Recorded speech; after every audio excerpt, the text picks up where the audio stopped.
Merci à vous. Les grands débats commencent sur Radio G. Sur Radio J.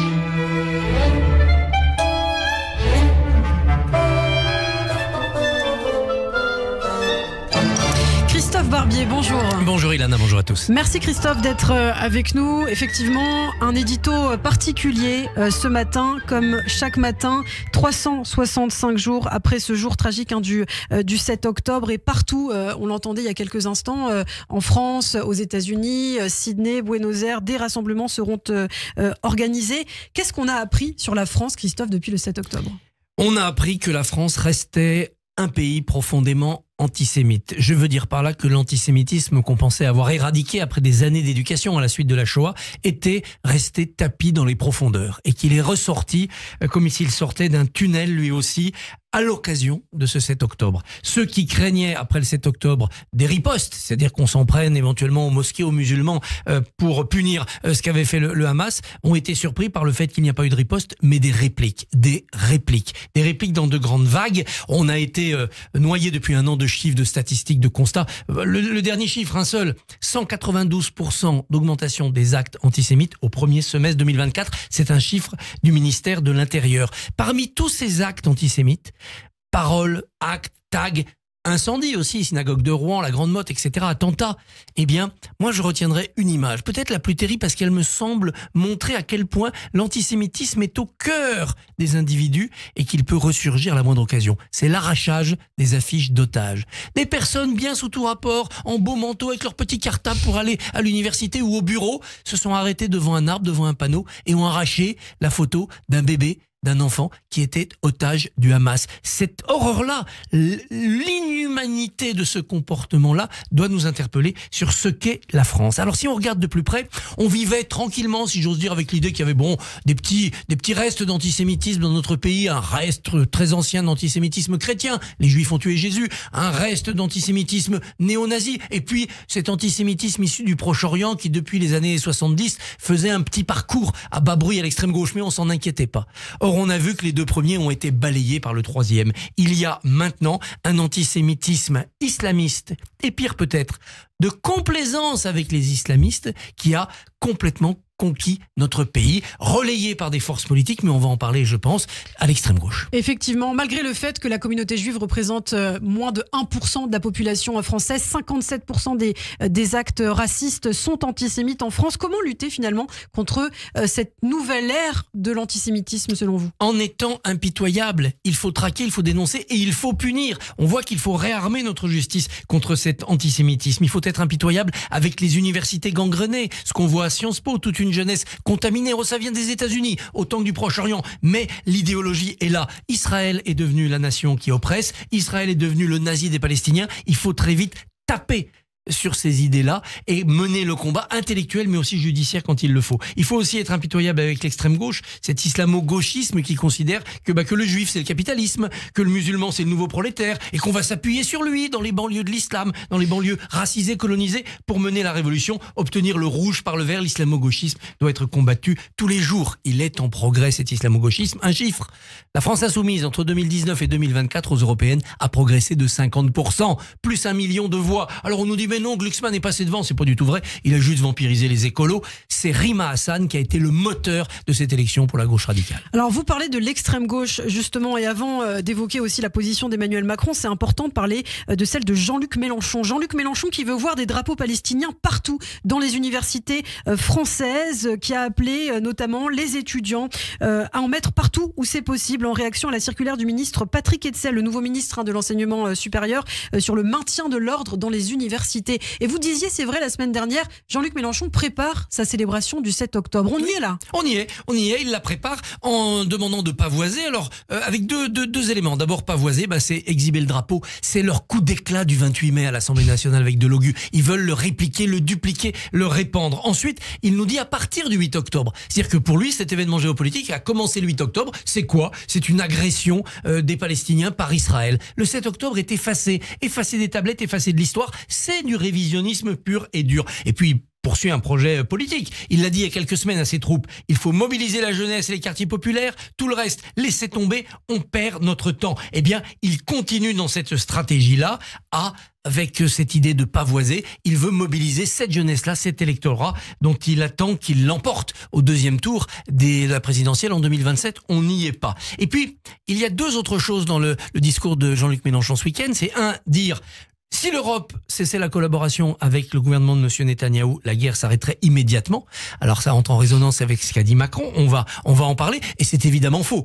Même si le monde entier abandonnait Israël, Israël continuerait à se battre, à se défendre et à attaquer ceux qui le méritent. Et puis deuxièmement, il dit à propos du Liban, la nouvelle phase de la guerre, nous refusons de trier parmi ceux qui résistent à l'invasion. Nous refusons de trier, c'est-à-dire qu'il considère que le Hezbollah a la même valeur que les autres partis politiques du Liban. Non, le Hezbollah n'est pas terroriste, non, le Hezbollah n'est pas la marionnette de l'Iran. Le Hezbollah est une force politique tout à fait acceptable, comme les Maronites, les Druzes ou les autres qui composent la mosaïque du Liban. C'est cela qu'a dit Mélenchon ce week-end. Alors, le président de la République, de son côté, dans un message publié sur X ce matin, a rendu hommage aux victimes du 7 octobre. 7 octobre, la douleur demeure, je cite, aussi vive qu'il y a un an, celle du peuple israélien, la nôtre, celle de l'humanité blessée. Nous n'oublions ni les victimes, ni les otages, ni les familles au cœur brisé par l'absence ou l'attente. Je leur adresse nos pensées fraternelles. Alors Emmanuel Macron dit ça. Évidemment, il y a eu beaucoup de critiques aussi ce week-end par rapport à ses déclarations sur la livraison d'armes à Israël. Quel est justement le positionnement d'Emmanuel Macron par rapport à l'État d'Israël? On a du mal à comprendre souvent. On a du mal à comprendre parce que le et en même temps a fini par se transformer un peu en girouette. C'est le même homme qui, il y a moins d'un an, nous disait qu'il fallait être tous derrière Israël, allant même jusqu'à suggérer une coalition internationale pour en finir avec le Hamas comme on en avait fini avec Daesh. Et le voilà que maintenant il nous dit, attention, on passe de tous derrière Israël à personne derrière Israël. Enfin si, on est là pour la compassion, on est là pour la défense, mais on ne doit pas les aider à attaquer leurs ennemis. Ceux qui veulent la disparition d'Israël, ceux qui bombardent le territoire israélien, on ne doit pas aider Israël à les attaquer. C'est quand même extrêmement paradoxal. S'il veut se contenter d'un soutien défensif à Israël, les fameux composants électroniques qui permettent de faire le dôme de fer, ça veut dire qu'il se résigne à voir Israël être ad vitam aeternam sous la pluie des roquettes, sous la menace des attentats. Israël ne doit être aidé qu'à se défendre et jamais à attaquer ceux qui l'attaquent. Israël a le droit à la légitime défense, mais pas à la guerre alors qu'elle est attaquée. Et ça, c'est inacceptable. Alors, pourquoi cette évolution? Ça fait partie d'un calcul politique. Oui, ça fait partie d'un calcul politique et même géopolitique. Quelle est la part de choix, quelle est la part de contrainte de la part du président? Je pense qu'il y a une grande responsabilité aussi des diverses influences auxquelles il est soumis. L'influence d'une diplomatie française, que l'on sait enracinée dans une critique du sionisme, voire un antisionisme un peu cérébral depuis les années gaullistes. L'influence des banlieues de l'islam, dont les ambassadeurs, on le sait, ont porte ouverte à l'Élysée. On l'avait vu déjà le 12 novembre, quand le président n'avait pas voulu venir à la manifestation nationale unanime contre l'antisémitisme. Il y avait ces influences-là. Président, ne fâchez pas les banlieues, ne fâchez pas les quartiers populaires. Il y a une jeunesse. L'influence de cette jeunesse, la jeunesse d'extrême gauche de Sciences Po, Macron ne l'approuve pas, mais il est toujours fasciné par cette puissance créatrice d'une jeunesse politique en mouvement. Il aimerait tant finalement leur plaire aussi à ces jeunes-là. Et puis bien entendu, l'influence des pays du Sud global, l'influence du Qatar, l'influence du Proche-Orient, ces influences géopolitiques. Et puis il y a un autre élément aussi, c'est la relation qui n'est pas très bonne entre lui et le Premier ministre israélien Benjamin Netanyahou. On dit que les relations sont extrêmement tendues. Oui, les relations sont extrêmement tendues. Pour dire la vérité, les relations de Benjamin Netanyahou avec nombre de dirigeants occidentaux sont extrêmement tendues. On a échangé des noms d'oiseaux quand même ce week-end, puisque Netanyahou est allé jusqu'à parler de la honte. Oui. Donc il y a eu une incompréhension. Ils se sont parlé. Ils se sont parlé hier longuement. Ça nous a valu un communiqué de l'Élysée assez long. Est-ce que l'incident est clos? Oui, probablement. Quand on commence à se reparler, ça veut dire qu'on veut maintenir évidemment des relations diplomatiques intenses. Et c'est nécessaire et pour la France et pour Israël. Mais quand même, cet incident laissera une marque, une cicatrice. Parce qu'avoir dit cela le 5 octobre, ne plus livrer d'armes, c'est-à-dire finalement donner une victoire symbolique à ceux qui sont les plus ardents soutiens des Palestiniens et souvent derrière les Palestiniens du Hamas. Avoir donné cette victoire à Jean-Luc Mélenchon, ça sera quand même impardonnable pour Emmanuel Macron auprès de la communauté juive et auprès d'Israël. Alors, ça ne peut s'effacer vraiment ou du moins se compenser que si la France contribue à la suite. Et en effet, la suite, c'est une solution politique. C'est reprendre les négociations. C'est construire une solution à deux États. On sait que le pouvoir politique actuellement en poste en Israël n'a pas forcément la capacité ni la volonté de cette imagination. Peut-être que des pays amis peuvent fertiliser cela, féconder cela. Mais alors justement, le rôle de la France, c'est vrai que la France est souvent jugée en retrait, et c'est la réalité dans la gestion du conflit au Proche-Orient par rapport à d'autres acteurs comme les États-Unis notamment, et on l'a encore vu avec l'élimination de Hassan Nasrallah, le chef du Hezbollah, la France totalement absente. Emmanuel Macron qui avait promis, après l'explosion au port de Beyrouth en 2020, d'aider les Libanais justement à se débarrasser aussi du Hezbollah, finalement, la France est absente. Oui, la France est absente pour plusieurs raisons. D'abord parce qu'il y a le en même temps macronien, faut plaire aux uns sans fâcher les autres. Mais rendons-lui justice, ce n'est pas lui l'inventeur d'une certaine duplicité française au Proche-Orient. De Gaulle disait un jour, vers l'Orient compliqué, je m'embarquais avec des idées simples. Mais en fait, ces idées sont devenues assez doubles rapidement dans le gaullisme diplomatique. Il fallait bien entendu défendre Israël, mais il ne fallait pas déplaire à tout un monde arabo-musulman. Il fallait bien entendu veiller à la sécurité d'Israël, mais il fallait continuer à vendre des armes, des Mirages, des Rafales à tous ces pays dont nous avons besoin pour notre économie. Donc ce jeu double, finalement, quand la France était puissante, c'était là aussi une manière de montrer son influence. On pouvait parler aux uns et aux autres sans choisir notre camp, comme on l'avait fait entre Union soviétique et États-Unis. Mais maintenant que la France est faible, qu'elle n'est plus écoutée, on a l'impression qu'on perd des deux côtés. Emmanuel Macron va donner des leçons de politique et de morale au Liban, on lui rit au nez. Et en même temps, il essaye de tordre le bras d'Israël pour un cessez-le-feu et on ne l'écoute pas. La France faible, eh bien, son double langage devient une duplicité. Alors que quand la France était forte, son double langage était un signe de son influence et de sa capacité à parler aux deux parties. Il faut complètement réviser le logiciel diplomatique et géopolitique de la France. Mais je crains que ça soit pour le prochain président.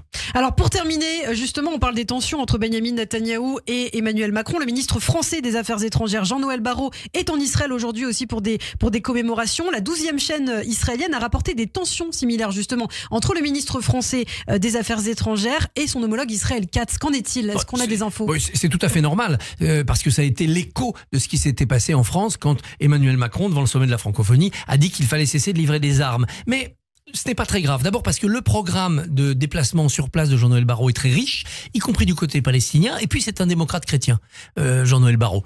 C'est le fils de son père. Et donc son père, Jacques Barrot, il pouvait être coutumier des coups de gueule. Et puis derrière, eh bien, on reprenait la discussion. Une franche engueulade, c'est mieux que des insinuations et des propos, des agressions par discours interposés. Donc moi, je crois que Jean-Noël Barrot est quand même l'homme idoine pour réamorcer un dialogue franco-israélien. Et encore une fois, préparer la suite. La suite, un jour, il faudra faire la paix et construire une sécurité durable pour tout le monde. Merci beaucoup Christophe Barbier et on se retrouve demain sur Radio J.